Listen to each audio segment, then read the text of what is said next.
Nick, let's talk summer sobriety. Today we've got 5 tips for really sustaining sobriety over what a lot of us at Pure Desire have talked about, like trigger season. Summer can be such a difficult season, so today we're going to talk about that. Let's just jump into the first one. We've got 5 tips. Important. Let's do it. Okay, so the first one is plan out your days. Don't be idle. Let's talk about that.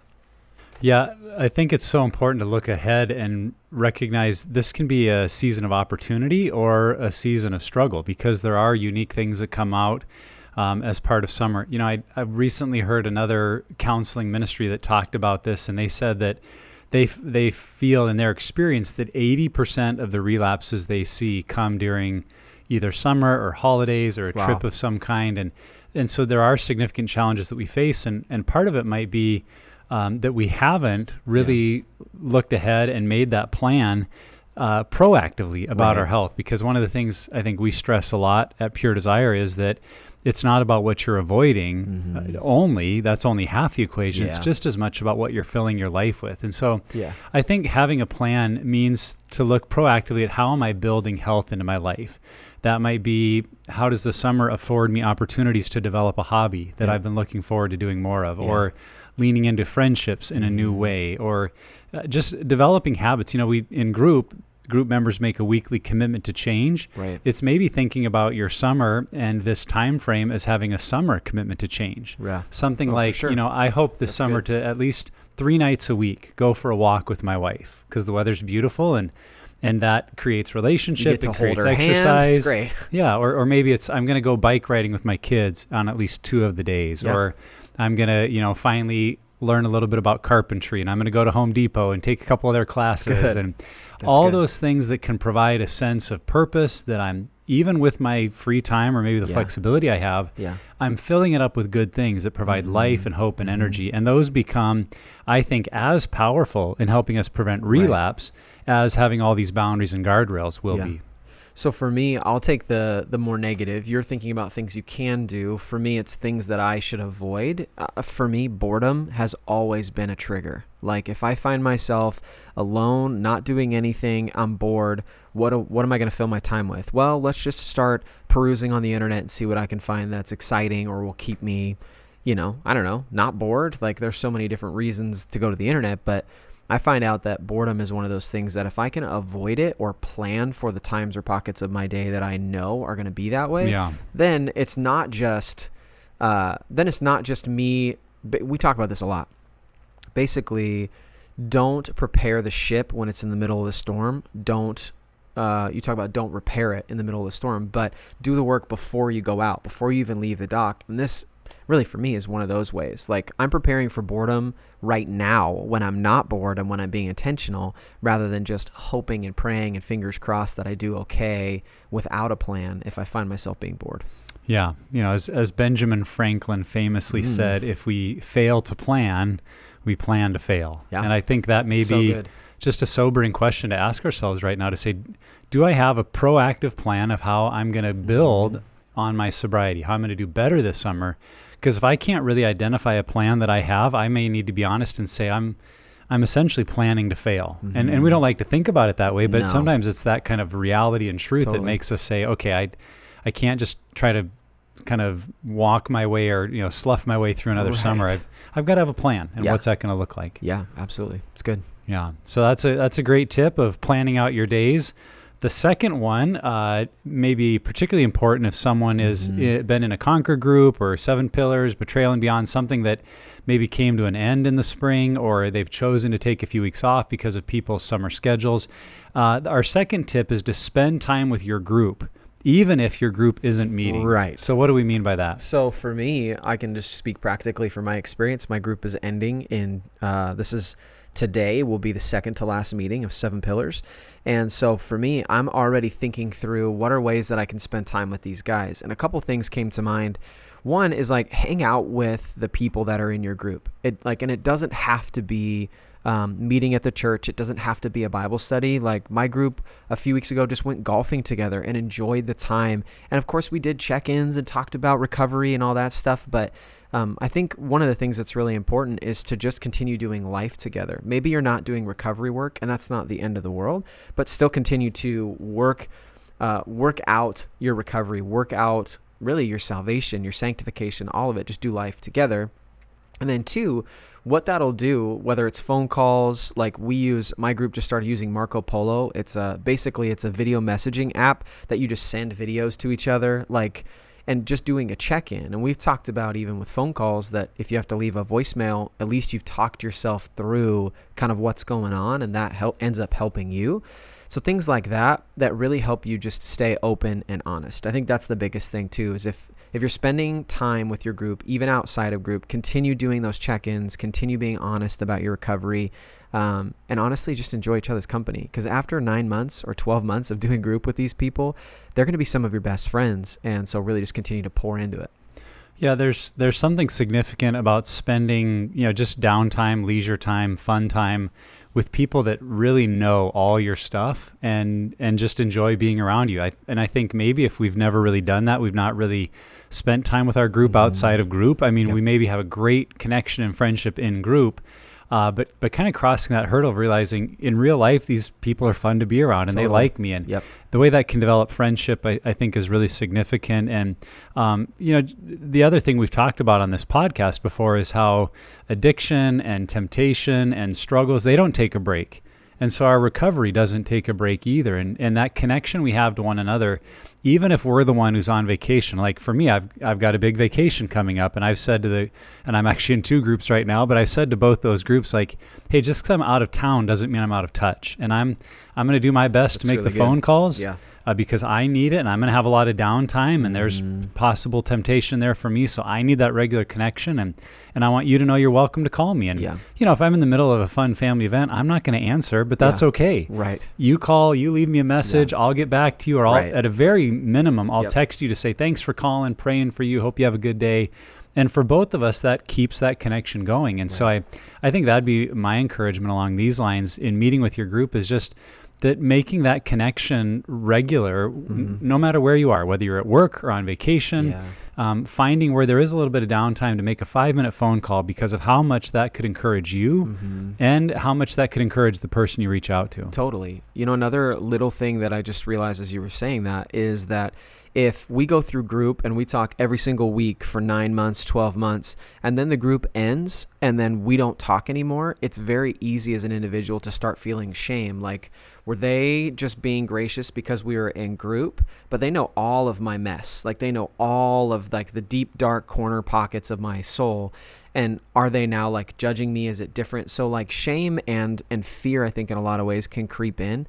And I mean, that's not a primary reason to continue in conversation and contact, but it sure helps those pockets that you're like, oh, they do know all my stuff and they still want to be my friend. That's really cool. Well, and something that's worth saying to add to that, and it's not discussed enough in recovery circles, is that the first year or 2, I think, is when people do see change, transformation. They would say, I'm free. I'm the person I've always wanted to be. God's done a great work. But there is definitely a window of time that, and I kind of put it in that 3-year time frame where this has become the new normal, but it's maybe kind of slid off your radar. It's not as important as it once was, and many people find new challenges spring back up. And so if you're someone listening that's in that season, or you've been in recovery a while, but you're finding new challenges spring back up, I think keeping in connection with people that know you well is really key to those ongoing years, where maybe we even feel like, I don't need the weekly group, but you're seeing what we all see is that we need connection. Even if we don't have weekly group, we need people that know us at that level and that we can go to at any time. Cool. So especially when you do move out of group, and summer tends to be the time that a lot of people do take a break from group. Groups definitely go through the summer, but oftentimes it usually starts in the fall, kind of ends up in the summer. Because of that, there's another thing that really we think that you should do in recovery is invite your spouse into your healing. So these two can kind of tie together. So let's talk about that one. Yeah, and I think that's a good point to make, even if your spouse has never been in group or if they have been, that either way there are opportunities there because of longer days and schedules that change. For some spouses, it may be, this is a summer, we're going to develop a habit and a routine of an us night, a date night. And maybe that is just what we talked about earlier, taking a walk and enjoying each other's company and just being friends. In a sense, that routine connection is inviting them into your recovery. Maybe the change of pace gives you more freedom to do something like going through the connected workbook and taking your relationship to a deeper level. Or I was even thinking about how it may be those opportunities we have if we have extended time together to have conversations we don't normally have. And we were talking about this the other day with some guys that came to visit us, how we were talking how key it is for couples to connect about their sexuality and where they feel a sense of pleasure and joy and where they maybe feel they're just being used. And they kind of commented like, I don't know if my wife and I've ever had a conversation like that. Yeah. And that can be a significant way to invite a spouse into your healing journey, is just to open up those doors. And at a time when there's no pressure, right. You're not in the middle of all the chaos of kids and jobs, because there's maybe that downtime or you're out of town, just like, hey, how are we doing? You know, what do we do in our intimacy that really you enjoy? What builds you up? What makes you feel that it's all about me? How could we work on those kind of conversations? Because ultimately, as that strengthens your relationship and your bond as a couple, that's inviting them into your healing journey.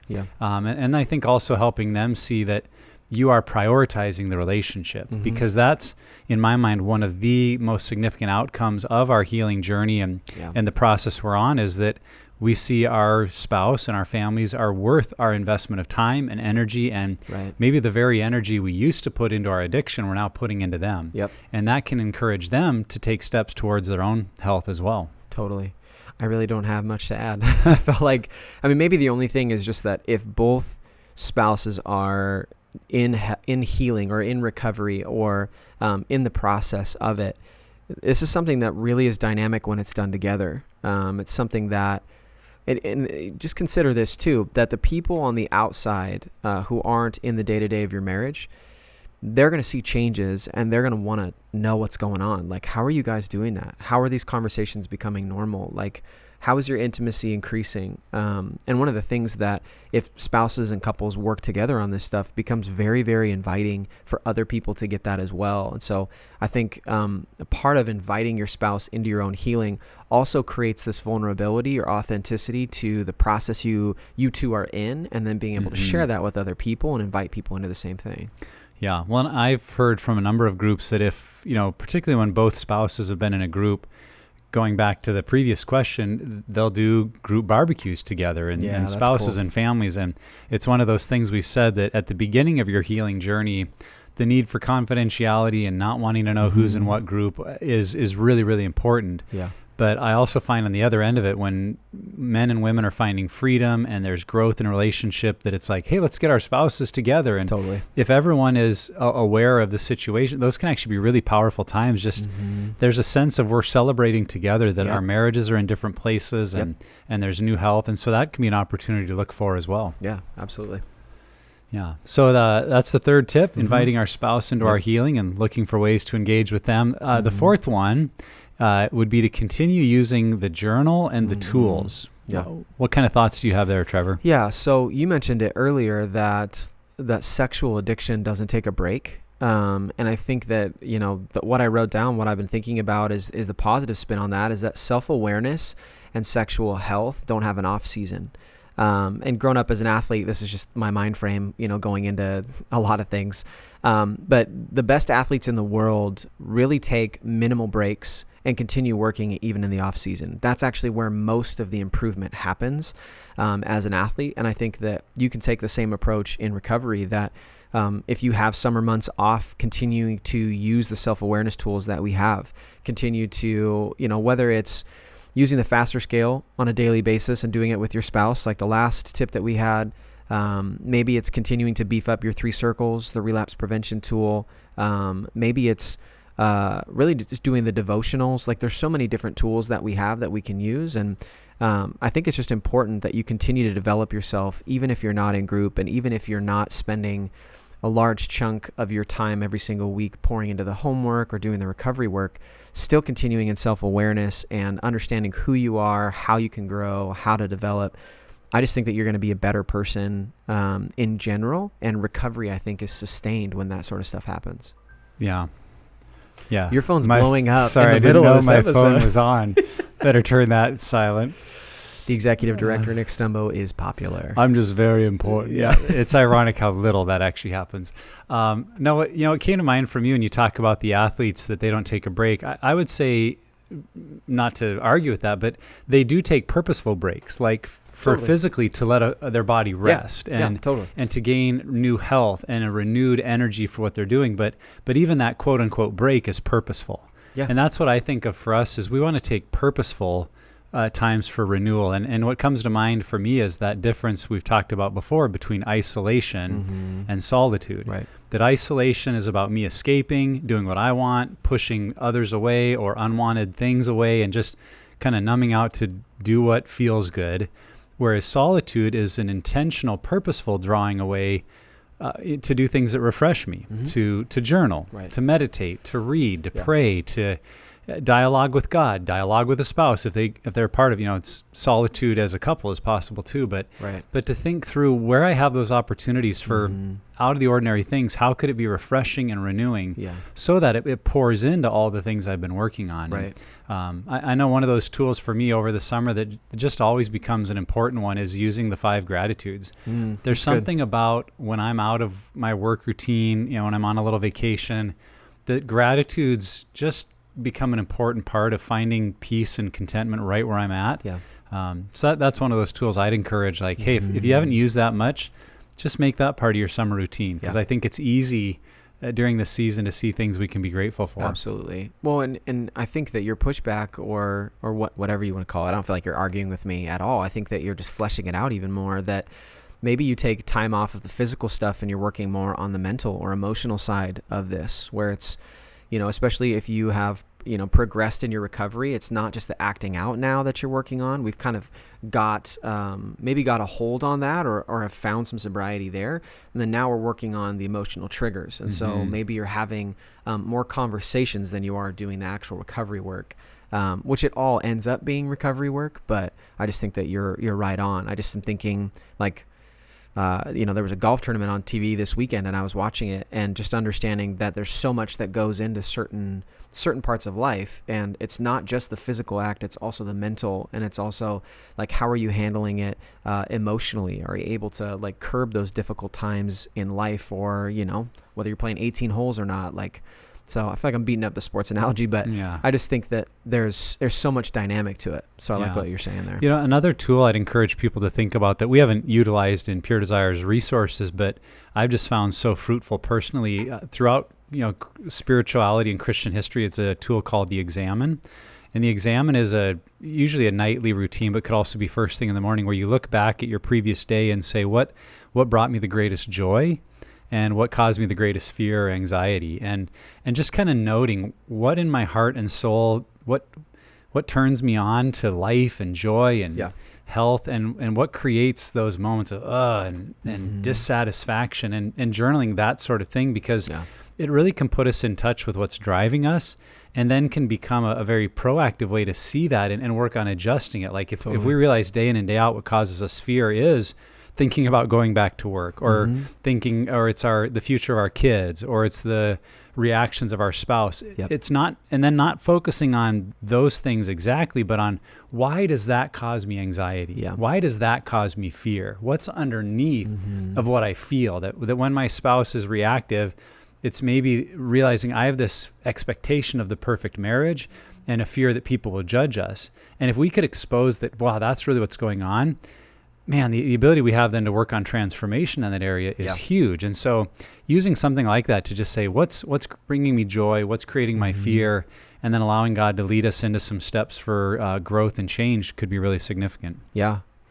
All right, well, let's close this out. Let's finish the loop here. The 5th tip or step, I guess, to summer sobriety is close the loopholes early. So those areas that are weak in your plan. Let's talk about that. Yeah, that's such a great tip, because I think if we're anywhere over the age of, let's put it at 25. If you're under 25, you're maybe so young you haven't seen enough routines. Not so young. Don't hear we're saying you're young, but you're just younger in life. But any of us that are getting beyond that age, we can look at a lot of our summer routines, and if we're being honest with ourselves or with others, we know where there's some loopholes.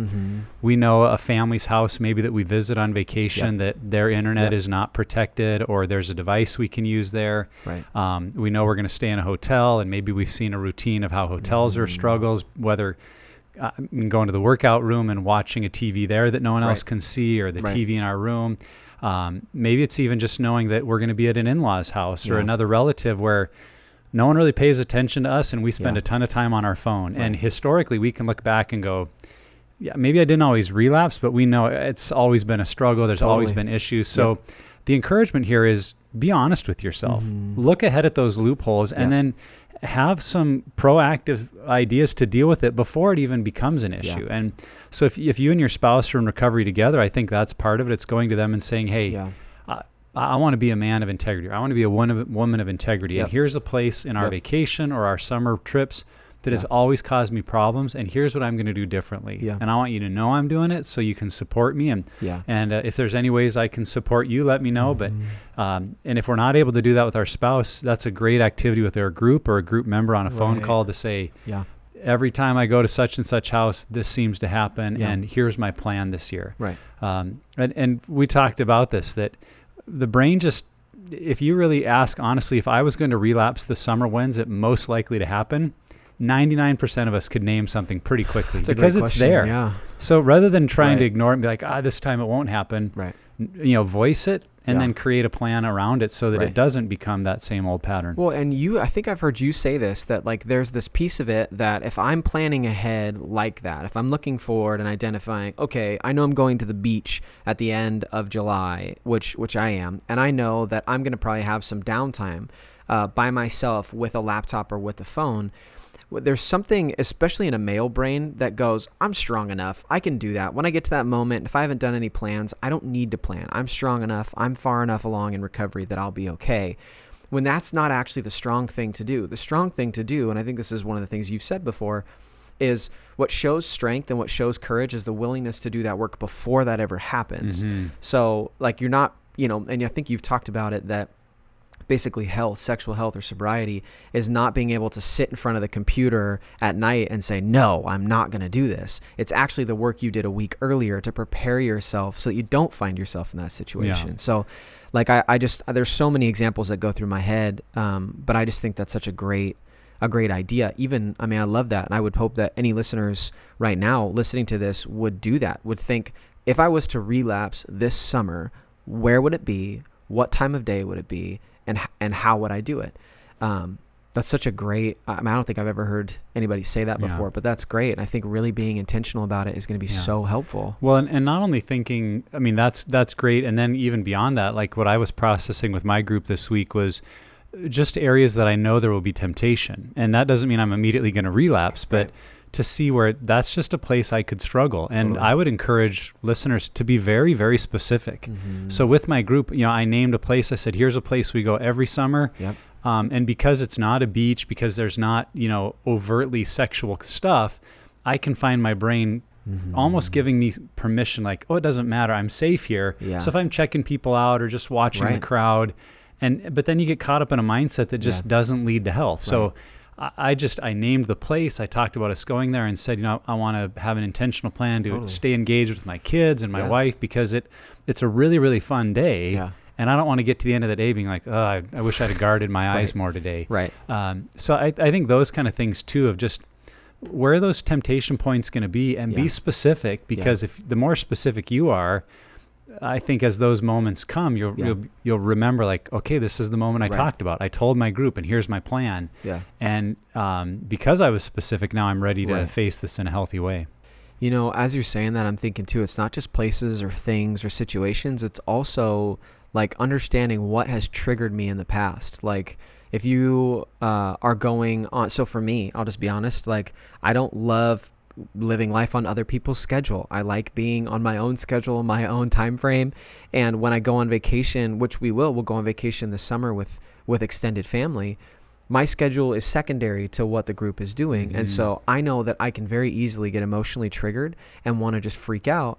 And so if I know that, I can start planning for that now. And then when I get into that situation, I'm better prepared for it. Yeah, that's so good. Being aware of our emotional triggers as much as our visual ones. And particularly for female listeners, that may be even more important because they might say, well, there's nothing, about summer that's, physically or, lust Right. but there may be a lot of emotional things because it involves family members or in-laws or their own parents. It just, those emotional triggers and all of us being prone to escape or isolation is something really to be aware of. Yeah. All right. Well, listener, anybody out there who's hearing this, sobriety is always possible. And if we're intentional about the work that we put into our sexual health, the summer months can not only be relaxing, but can be fulfilling and can actually be used to leverage more recovery and more health in so many different areas. So it is possible, very much so. We hope that these 5 tips help you as you kind of go into the summer. So Nick, thanks for your time, man. Yeah, thank you. Hopefully it's a summer of growth and health for everyone. That's right.